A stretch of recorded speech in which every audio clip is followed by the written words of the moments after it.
오늘 저는 마음이 너무 기쁘고 즐겁습니다. 3년 동안 코로나 바이러스로 인해서 예배를 제대로 못 드리고 어려움이 많았는데 올해 정교인 합동 예배 때는 이제 그동안에 이 코로나가 팬데믹이었어요. 팬데믹이라는 말은 그 세계적 유행, 대유행인데 엔데믹으로 바뀌었습니다. 엔데믹은 바로 이 전 세계적인 대유행이 이제는 전염병 수준으로, 풍토병 수준으로 바뀌었다 하는 말을 엔데믹이라 그럽니다. 그 말은 뭡니까? 이제는 이 코로나를 이 독감 정도로 생각해야 한다. 그냥 뭐 전염병 정도로 아주 해야 된다. 이렇게 본다는 것입니다. 이제 얼마 후에 선언을 하게 되는 나라에서 이런 상황 속에서 그동안에 꾸준히 써왔던 마스크도 이제 많이 벗었고요. 오늘 보니까 쓰신 분과 안 쓰신 분이 절반입니다. 지난 주간에는 가정교회 목회자 컨퍼런스에 참석을 했는데 440명의 목사님들, 사모님들, 선교사님들이 오셨는데 대강당에서 여러 차례 집회가 있었는데 마스크 쓴 사람을 찾아보기가 어려워요. 가끔 한 분씩, 아마 그런 분들은 오늘따라 마이크가 안 좋습니다. 그래서 그런 사람들은 아마 감기가 들었거나 그래서 몸이 좀 약하거나 그런 분들만 그렇게 쓰시고 나머지 분들은 다 이렇게 벗고 이렇게 하니까 보는 사람도 좋고 참 이렇게 너무 즐거웠습니다.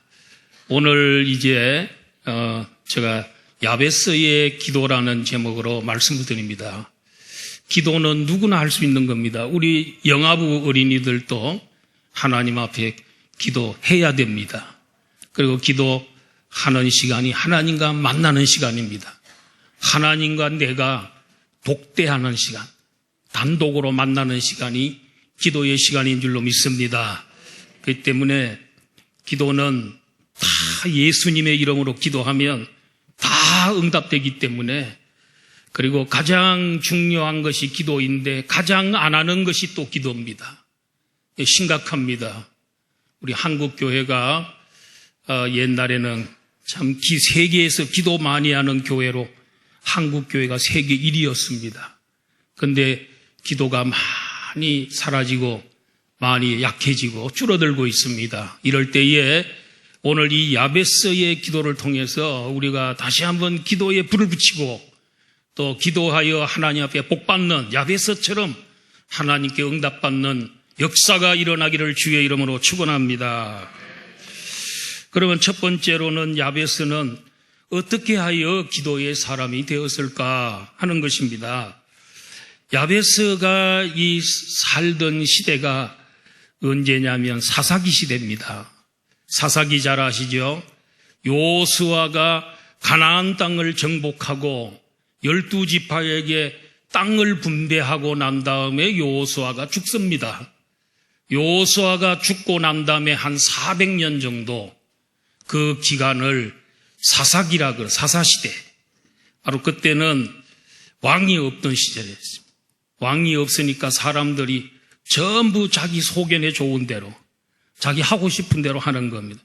그래도 누구도 통제를 안 하는 그런 시대, 또 선지자가 전혀 없는 시대. 그러니까 하나님 말씀을 듣지 않으니까 기도도 없고 또 제사도 안 드리고 또 그들이 우상을 섬기고 다른 나라 신들을 섬기고 이런 아주 영적으로 타락한 시대. 그리고 이 주변에 있는 국가들이 이스라엘 사람들을 짓밟고 정복하고 그래서 이스라엘 백성들이 늘 노예 생활도 하고 그리고 착취당하고 압제를 받고 이런 이 참 어두운 시대. 그래서 이 사사기 400년을 암흑기라 그럽니다. 성경에서는 영적으로는 암흑시대라 그래요. 어두운 시대라는 거예요.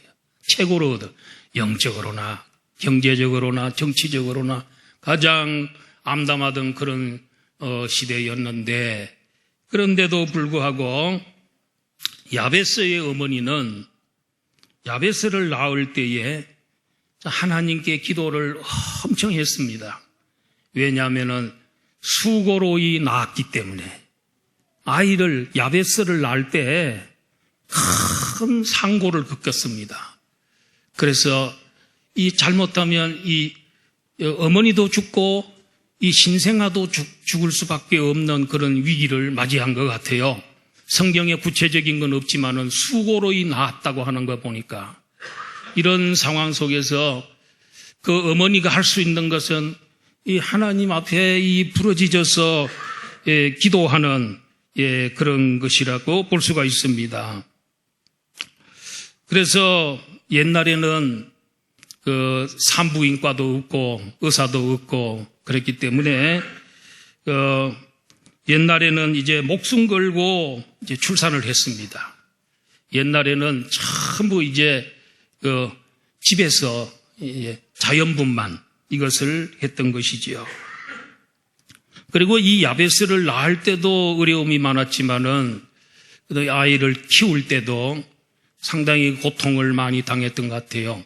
그래가지고 그의 이름을 뭐라고 지었냐면 야베스라라고 아이를 이름을 지었는데 그 이름의 뜻은 뭐냐? 고통의 아들이다. 정말 이 아이를 낳는데 참으로 고통스러웠다 해서 고통의 아이라 이렇게 얘기하고 있습니다. 어머니가 야베스를 낳을 때와 키울 때 고통스러웠기 때문에 하나님께 기도를 많이 했습니다. 기도로 낳고 또 기도로 키웠던 것입니다. 정말 하나님께 부르짖어 기도를 했던 것입니다. 성경에 보면 아이를 낳지 못해서 출산을 못하고 태의 문이 열리지 않아서 고민하던 그런 사람들, 또 아이를 그렇게 없어가지고 고통당했던 사람들이 드디어 아이를 얻었어요.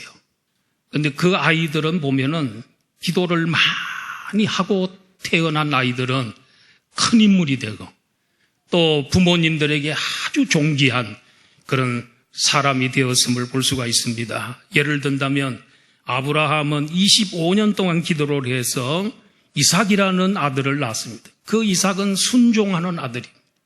정말 자기를 제물로 바친다 그래도 제단 위에 스스로 올라가는 그런 아들이었어요. 그런 순종 기도 많이 하고 낳은 아들은 역시 달라요. 또 사가랴와 엘리사벳 집에서 기도해서 낳은 아들이 세례 요한입니다.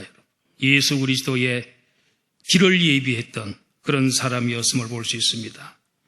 또 모세의 부모님 아므람과 요게벳이라는 모세의 부모님도 모세를 놓고 3개월 동안을 목숨 걸고 지켰던 것을 볼 수 있습니다.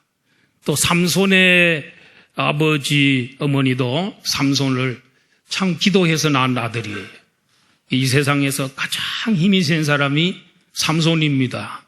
역발산 기계세, 대단한 그런 힘을 가진 사람, 삼손, 사사 삼손이지요. 한나의 기도를 듣고 하나님께서 사무엘을 주셨습니다. 이렇게 보면 기도해서 낳은 아들, 그리고 기도해서 낳은 자녀들은 이렇게 큰 인물이 되고 큰 역사 이룬, 그건 기도를 많이 받았기 때문에, 기도하고 낳은 아들이기 때문에 그런 일을 하게 된 줄로 믿습니다. 이렇게 부모가 기도하여 낳고 기도하여 키운 자녀들은 다 부모의 영향을 받아서 부모처럼 기도의 사람이 되곤 합니다. 자녀들은 부모의 뒷모습을 보면서 배운다고 합니다. 부모님들이 부모님의 등 뒤에서 우리 엄마 아빠가 어떻게 사나, 어떻게 행동하시나 이런 것들을 은연중에 자녀들은 보면서 배운다 그래요. 학교에 가가지고는 선생님들의 앞을 보고 배우는 거예요. 선생님의 입을 보고 배우는 거예요. 선생님의 입에서 나오는 그 가르침으로 배우지만은 집에서는 부모님을 등 뒤에서 부모님의 모습을 보면서 그들이 배움을 갖는다고 합니다. 야베스는 기도하는 어머니를 늘 보고 자랐기 때문에 자신도 어머니와 같이 기도하면서 자랐던 것입니다. 지난 주간에 가정교회 목회자 컨퍼런스에 6명씩 조를 나누어서 밤 9시만 되면 자기 전에 모여서 1시간 반씩 기도를 했습니다. 제가 이제 17조 6겹줄 기도의 조장이었는데 우리 조원 중에 목사님 셋, 또 사모님 셋인데 부산에서 온 가덕도 공항 새로 만드는 공항 있는 그 가덕도에서 오신 목사님 박 목사님이라는 분이 계셨는데 이 박 목사님하고 사모님하고는 보니까 어릴 때 자란 환경이 똑같더라고요. 그래서 그 박 목사님은 어릴 때 아버님이 집사님이었대요. 집사님이었는데도 불구하고 자기 형제들이 자는데 새벽 5시만 되면 여러분 아이들이 새벽 5시면 지금 깊은 잠을 자는 그 시간인데 그 동생들 형제들 다 깨워가지고 매일매일 예배가 없는 날이 없었죠. 그래가지고 어릴 때 자는데 깨워가지고 예배를 드리는 거예요.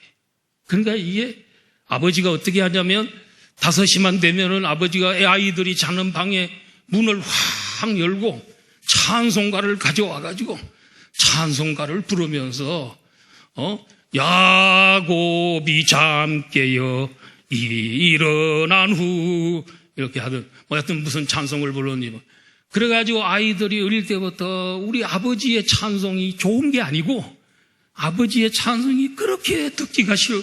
그래서 그 시간에 억지로 눈 비비나가지고 예배를 드리곤 했대요. 그래서 참 이 새벽에 일어나는 그 시간이 너무너무 고통스러웠다는 거예요. 근데 나중에, 처음에는 음악을 하시다가, 목회를 중간에 하게 됐습니다. 지금은 이 교회를 목회하는 게 너무너무 좋고, 그때는 그렇게 지겹고, 그렇게 고통스러웠는데, 그 부모님들이 그 새벽 기도, 가정 예배 훈련을 너무너무 시켜가지고, 그때 들은 하나님 말씀을 지금도 다 기억하고 그대로 지키고 살고 곁길로 가지 아니하고 목사가 됐고 또 하나님 위해서 일하는 좋은 일꾼 됐다면서 너무너무 기뻐하고 감사하더라고요. 좋아하시더라고요. 그때는 그걸 몰랐는데 근데 지나고 나니까 우리를 곁길로 가지 아니하고 우리 하나님 위해서 살도록 도와주신 부모님께 너무 감사한다면서 집사님이었는데도 불구하고 날마다 예배를 드렸다는 거예요. 사모님이 또 얘기합니다. 자기 아버지가 장로님이었는데 사모님네 집에도 장로님이 새벽만 되면 깨워가지고 항상 예배를 그렇게 드렸는데 그때는 너무너무 힘들고 지겨웠는데 그러나 지금 사모가 되고 나니까 사모까지 되고 그때 예배 드린 것 때문에 복받고 그리고 기도의 사람이 됐다. 그런 얘기를 해 주셨습니다. 여러분 그 집사님과 그 아버지 장로님은 자신들을 위해 자녀를 이용한 건 아닙니다. 잠이 쏟아지는 시간에 억지로 일어나는 모습이 안쓰러워 보였을 거예요. 그렇게 키워야 곁길로 가지 아니하고 미래의 하나님의 말씀대로 살고 기도의 사람이 된다는 것을 내다보고 그렇게 확신하고 자녀들을 키운 것입니다. 그 시대에는 그랬던 것 같아요.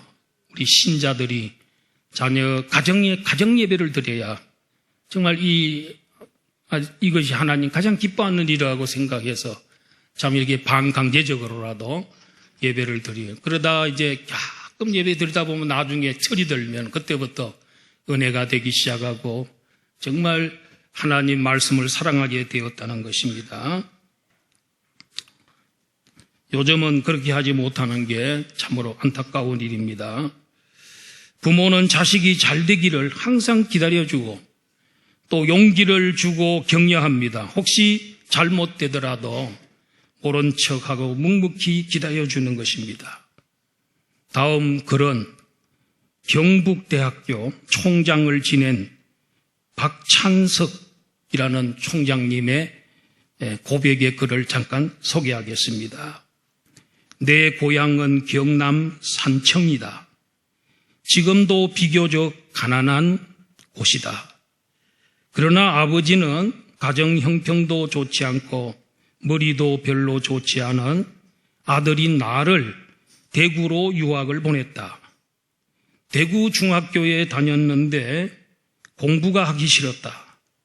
그 결과는 1학년 여름방학 때 성적표로 나타났다.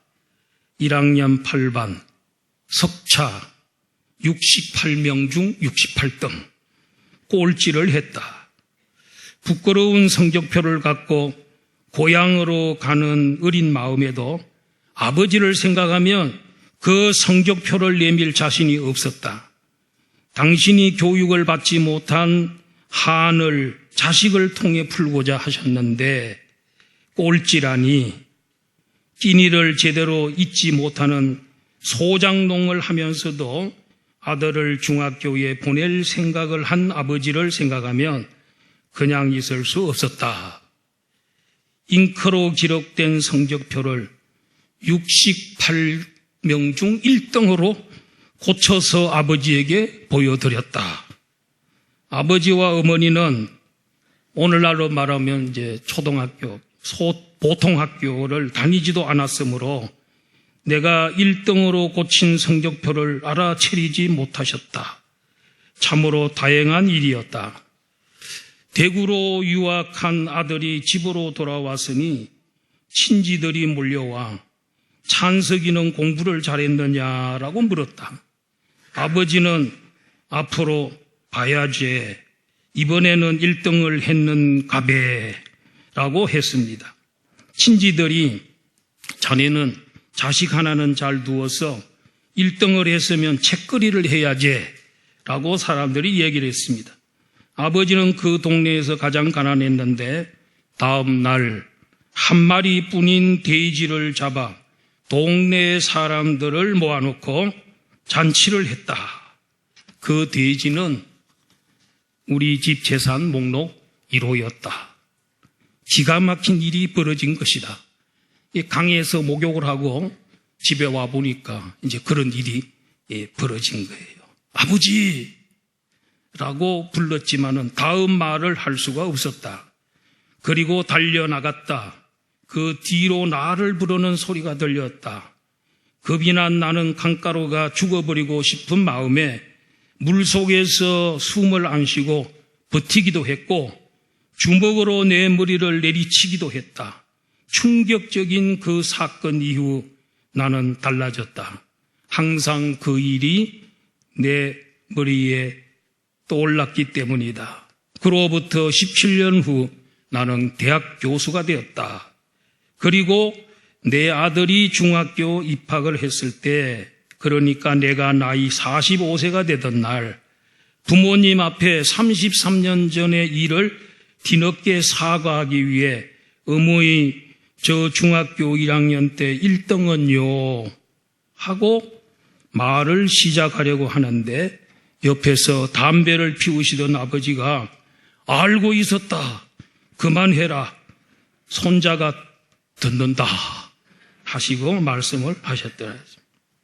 그러니까 자신의 위조 성적을 알고도 돼지를 잡아 잔치를 하신 부모님 마음을 박사이고 교수이고 대학 총장인 나는 아직도 감히 물을 수가 없다라고 했습니다. 이게 마치 뭐와 같으냐면 누가복음 15장에 나오는 탕자의 비유에서 둘째 아들 탕자가 자기에게 돌아올 재산을 다 아버지로부터 받아가지고 먼 나라에 가서 허랑방탕하고 거기에 가서 다 탕진해버리고 거지가 돼서 돌아왔는데도 아버지가 그 아들을 내치지 아니하고 받아들여서 그 아들을 위해서 살찐 송아지까지 잡아주고 재산 다 말아먹은 그 사람이 아들이기 때문에 그 송아지를 잡아서 온 동네 사람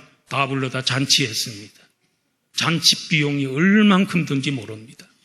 그게 아버지의 사랑인 줄로 믿습니다. 여러분, 우리에게 세계에서 가장 큰 영향을 미친 인물이 누구겠습니까? 여러분들에게 가장 큰 영향을 미친 세계적 인물이 누굽니까? 아버지인 줄 믿습니다. 여러분들의 어머니인 줄로 믿습니다. 이 세상에서 우리에게 가장 위대한 스승이 누구입니까? 어머니입니다. 어머니는 인생의 나침판이요, 우리 인생의 내비게이션인 줄로 믿습니다. 인도의 성자인 오늘 이 마이크가 별로 안 좋습니다. 이 마이크는 좋은데 오늘 기치. 그래서 인도의 성자 중에 산다 싱이라는 분이 계세요. 그런데 이분이 한 번은 사람들한테 나는 이 세상에서 최고로 좋은 신학교 졸업했다고. 사람들이 아니 당신이 졸업한 신학교가 어떤 신학교냐고. 그랬더니 또 시치미를 딱 대면서 뭐라 그러냐. 내 어머니 품 안이 나에게는 가장 큰 신학교였다. 어머니의 품 안이 가장 큰 신학교였다. 어머니가 신자였는데 최고의 신학교였다. 여러분들도 총신대학보다도 이제 여러분 총신대학 신학대학원이 세계적인 학교입니다. 여러분 학생들도 엄청 많고 우리 한국 교회에서도 총신대학 신학대학원이 세계에서 알아주는 학교입니다. 여러분 옛날에 미국에서 알아주고 그랬는데 총신이 세계적인 학교인데 그 학교보다 더 좋은 신학교가 어디라고요? 어머니, 신앙이 있는 어머니의 품 안이 최고의 신학교인 줄로 믿습니다. 야베스는 최고의 스승인 어머니에게서 기도를 배웠고 신앙을 전수받았습니다. 그리고 최고의 신학교인 어머니의 품 안에서 신학을 배웠던 것입니다. 그러면 이 세상에서 여러분들에게 가장 좋은 신학대학이 어딜까요? 가정교회 목장대학. 가정교회 목장대학이 여러분 가장 좋은 신학대학입니다. 여러분이 다닐 수 있는 가장 좋은 학교입니다. 이번에 목회자 컨퍼런스를 하는데 그중에 어떤 한 목사님은 두 아들을 데리고 있는데 그 아들들이 목사님 원체 목회를 잘하고 이러니까 아버지 목사 좀 돼야 되겠습니다. 아주 한마디로 냉정하게 목사하지 마라. 목사 안 해도 괜찮으니까 목자나 해라. 그래가지고 그 아들이 목사가 되려고 하는 것을 거절하고 아들에게 목자가 되라. 교회, 가정교회 목자만 잘해도, 그래, 그 목자가 돼서 영혼군하여 제자 삼, 그래도 큰 일을 하는 거니까 목사하지 말라고. 그랬다. 어설프게 목사하는 것보다는 목자 잘하는 게 훨씬 좋은 일이라고 생각을 했던 것이지요.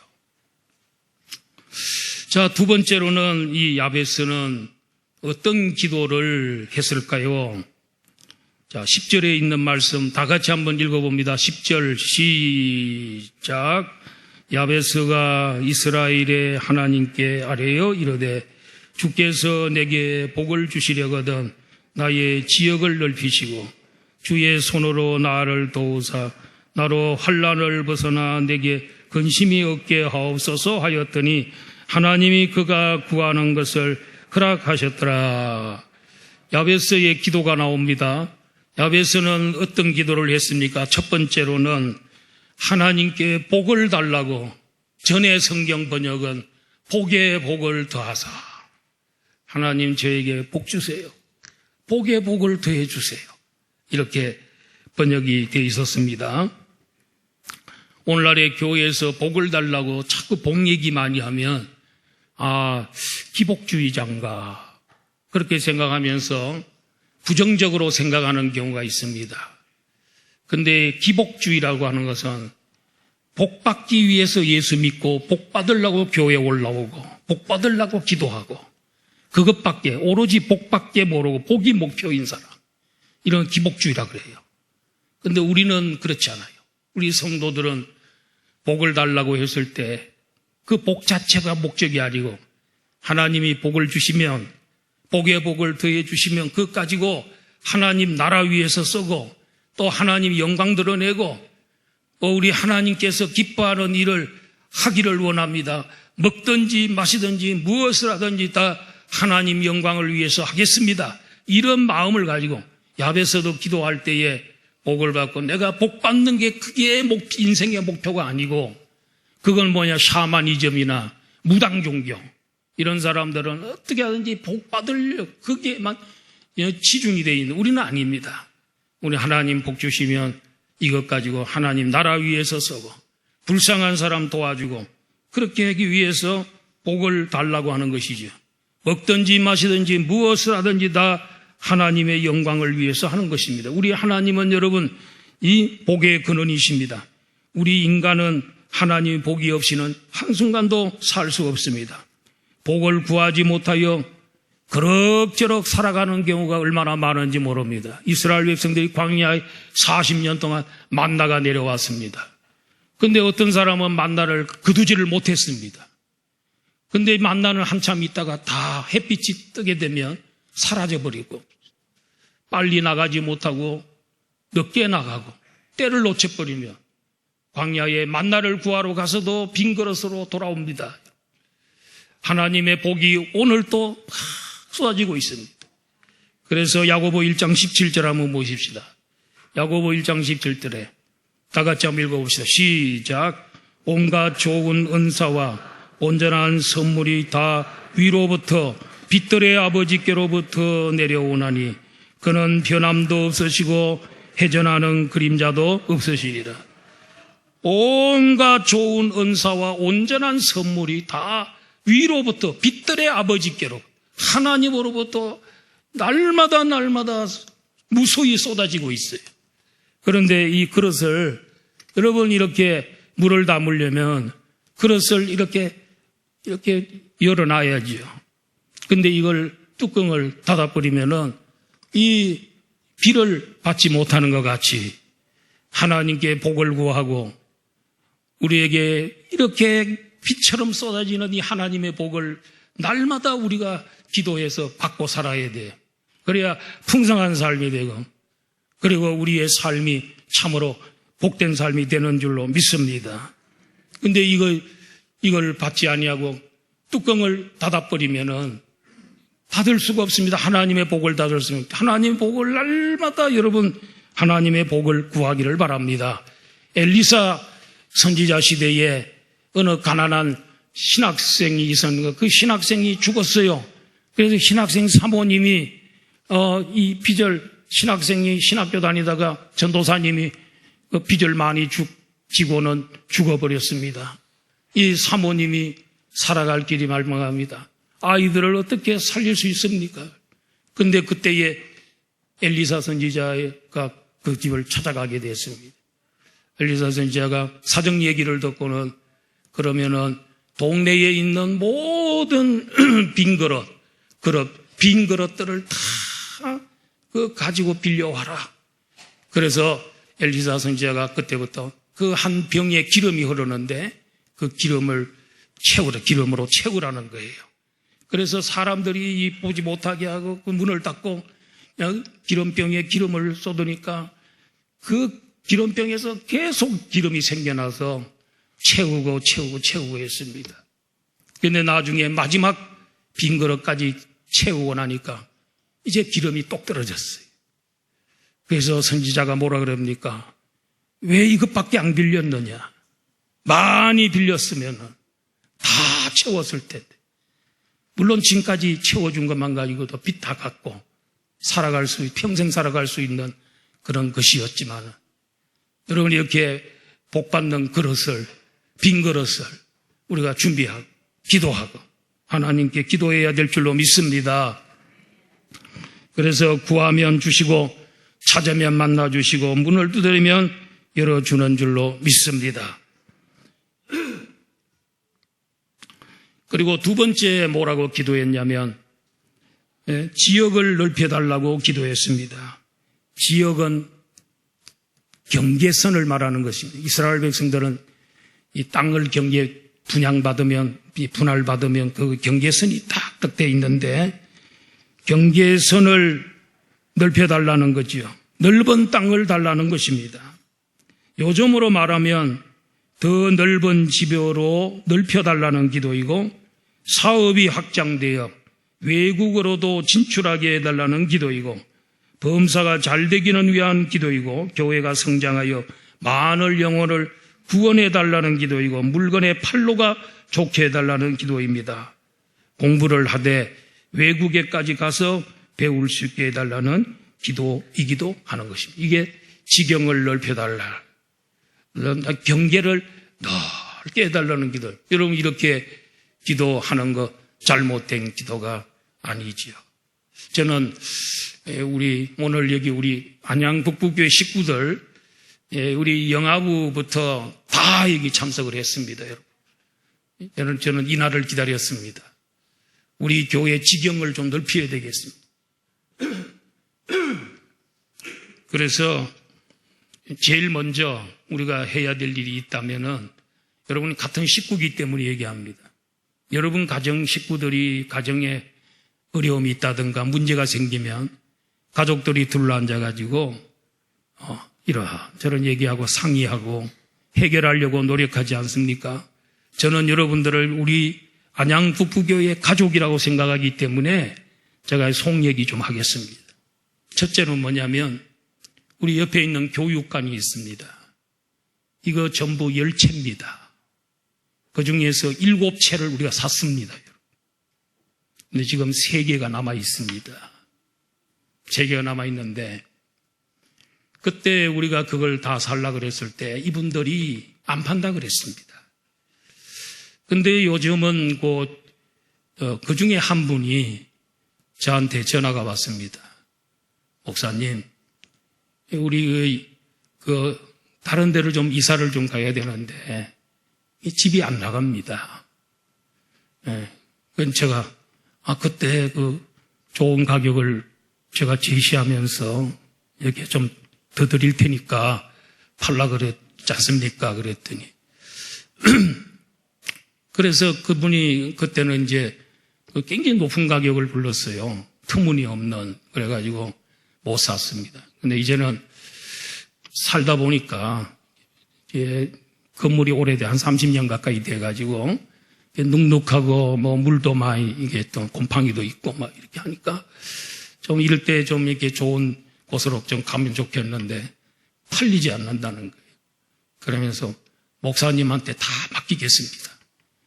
그 말은 싸게 준다는 말은 아니에요. 하여튼 목사님이 알아서 좀 해주세요. 저는 그 얘기 들으면서 이 성경에 가난한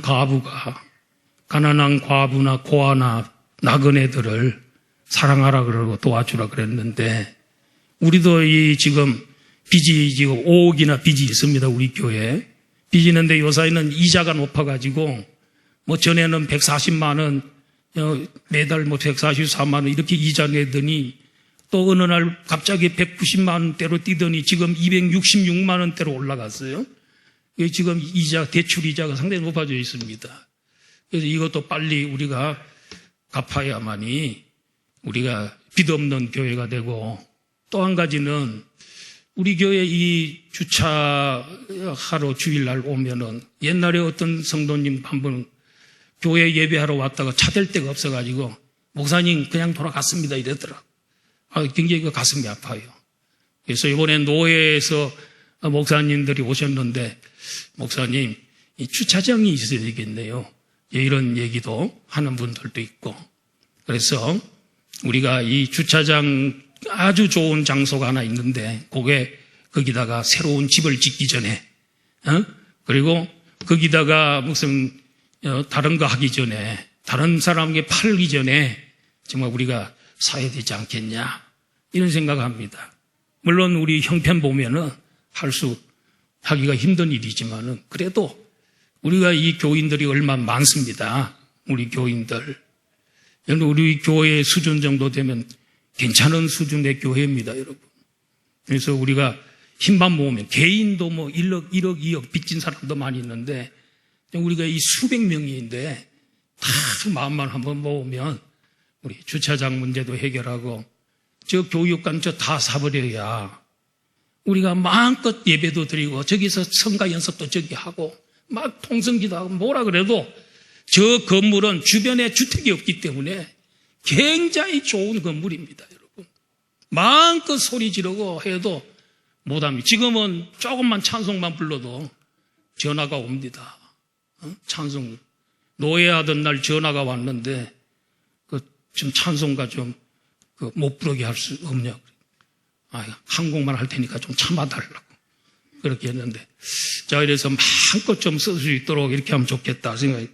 여러분, 이거는 여러분과 우리가 같은 배를 타고 가는 우리 같은 동역자들이고 같은 가족이기 때문에 이런 얘기하는 겁니다. 그래서 건축원금 그런 부분에서도 우리 해서 빚도 빨리 갚고 또 옆에도 사고 주차장도 좀 이럴 때 다 집이 들어오고 열린 다세대 이렇게 높이 세워져 버리면 확보할 데가 없습니다, 여러분. 그러니까 잘 보시고 앞에 가까운 곳에 주차장 확보했으면 좋겠다. 이거 제가 오래전부터 하고 싶었던 이런 얘기였습니다. 부산에 사는 어떤 목사님이 이런 간증을 했습니다. 고등학교 때 예수님을 믿게 됐는데 근데 예수 믿으니 너무너무 좋았습니다. 근데 자기는 이 부모도 다 돌아가시고 그래서 형수님 밑에서 거기에 가서 사는데 거기 총 가족 식구들이 11명의 식구들이 같이 산다는 겁니다. 교회 나가보면은 가족들끼리 예배 드리는 게 너무너무 부럽고 좋아가지고 어느 날 하나님 앞에 하나님 눈물 흘리면서 정말 올 한 해 동안에 우리 11명 가족들이 다 예수 믿도록 도와주세요. 우리 형님과 형수는 불교를 믿지만은 예수 믿도록 도와주시고 그래서 하나님께서 우리 가족 11명 다 교회가 나오게 된다면 제가 신학교를 가겠습니다. 그래서 목사가 되겠습니다. 하나님을 위해서 이 몸을 바치겠습니다. 기도하고 난 다음에는 그때부터 1년 동안 새벽 기도 빠지지 않나 기도합니다. 낮 12시가 되면 어디에 있든지 그 시간을 기억하면서 기도했답니다. 저녁이 되면 시간을 정해놓고 나와서 기도를 했답니다. 근데 여러분 1년이 딱 됐습니다. 그런데요, 불교를 믿고 그러던 형님, 형수가 교회 나가기 시작해요. 그 딸린 식구들, 아이들 다 해서 11명이 교회에 나오게 됐습니다. 어디로 갔을까요? 신학교를 가게 됐죠. 그래가지고 이 목사님이 신학교를 가서 목회를 하는데 부산에 그 창녀촌, 부산에 창녀촌이 있는가 봐요. 근데 거기에 완월동이라는 게 있습니까? 부산에 완월동 있죠. 거기에 창녀촌이 있었는데 거기에 가서 창녀들 이 수십 명을 모아가지고 교회를 이제 하기 시작을 했는데 그 후에 이 목사님이 뭐 어마어마한 1000여 명 넘는 교회로 성장하는 역사가 일어났다는 거예요. 이렇게 지경이 넓혀지는, 정말 하나님 앞에 기도하면 하나님께서 이 지경을 다 넓혀서 1000여 명이 넘는 그런 교회를 만들어 냈다고 하는 것입니다. 영국의 유명한 재벌 가문 가운데 케리라고 하는 재벌 가문이 있다고 합니다. 그 재벌이 두 아들이 있었습니다. 하나는 조지 캐리, 하나는 윌리엄 캐리였습니다. 둘 다 옥스포드 대학을 나와요. 그래서 형은 옥스포드 대학을 나와가지고 영국 상원의원, 영국의 상원의원이 됐습니다. 그래서 대단한 유망주였습니다. 근데 동생도 옥스포드 대학을 나와가지고 같이 형처럼 정치를 해서 큰 인물이 될 줄 알았는데 어느 날 이 총망받는 윌리엄 캐리가 부모님들에게 나 인도로 내일 선교사로 떠납니다. 막 충격이었어요. 그래서 그렇게 말리고 울고불며 말렸지만은 왜 인도의 그 미개한 나라에 고생하러 가느냐고. 우리나라에 있어도 큰 인물로 기대하고 있는데, 그래 모든 것을 다 저버리고 그는 인도로 훌쩍 떠나버리고 말았습니다. 그래서 그 분이 수십 년 동안 인도에서 선교한 현대 선교의 아버지 윌리엄 캐리였습니다. 인도 선교의 아버지가 윌리엄 캐리였습니다. 나중에 세월이 다 지나서 이제 늙었습니다. 이제 그들도 이제 죽었습니다. 그런데 영국 백과사전에 이렇게 적어져 있습니다. 그 조지 캐리에 대해서는 딱 한 줄로 이렇게 되어 있습니다. 윌리엄 캐리의 형으로 상원 의원을 지낸 사람. 이렇게 이제 사전에 되어 있고요. 윌리엄 캐리에 대해서는 장장 두 장의 그 백과사전에 그 윌리엄 캐리가 이런 업적을 남겼다면서 그 적혀 있었다 그래요. 지경을 넓혔지요. 인도에까지 인도를 살리는. 인도는 이 카스트 대조가 있어가지고요. 정말 이 안 변하는 나라입니다. 그런데 예수 복음을 전해서 그 예수 믿게끔 했던 그런 사람이었습니다. 그리고 이 마지막으로 짧게 말씀드립니다. 세 번째 기도는 환난을 벗어나 근심이 없게 하옵소서라고 기도했습니다. 사람은 성성장구하다가도 호사다마로 환난과 근심이 찾아와 신앙을 병들게 하고 약하게 합니다. 그때는 주의 손이 필요합니다. 자, 우리 성경에도 보면은 하나님 앞에 도와달라고 어려울 때, 기도했을 때 하나님 주신 꼭 이 최고 중요한 하나님 말씀, 이사야 41장 10절. 다 같이 한번 큰 소리를 읽겠습니다. 시작. 두려워하지 말라. 내가 너와 함께 함이라. 놀라지 말라. 나는 내 하나님이 됨이라. 내가 너를 굳세게 하리라. 참으로 너를 도와주리라. 참으로 나의 의로운 오른손으로 너를 붙들리라. 두려워하지 말고 놀라지 말라. 나의 의로운 오른손으로 너를 붙들어 줄 테니까 두려워하지 말고 놀라지 말아라. 굳세게 하리라. 할렐루야. 우리 기도하면 환난을 벗어나서 근심이 없는 이런 삶을 살 수 있게. 그래서 하나님은 이 야베스가 기도하는 것 다 응답하셨더라 그랬습니다. 우리 하나님은 정당한 기도에 대해서는 다 응답해 주시는 하나님인 줄로 믿습니다. 하나님이 야베스가 구하는 것을 허락하셨습니다. 부모님이 물려준 신앙의 유산을 최고의 재산과 보화로 생각했습니다. 특히 기도의 유산은 유산 중 최고의 유산입니다. 기도하면 하나님의 복을 받는 줄 믿습니다. 우리 안양국국교회는 하나님 앞에 기도하여 복받는 그런 교인들이 다 되시기를 주의 이름으로 축원합니다.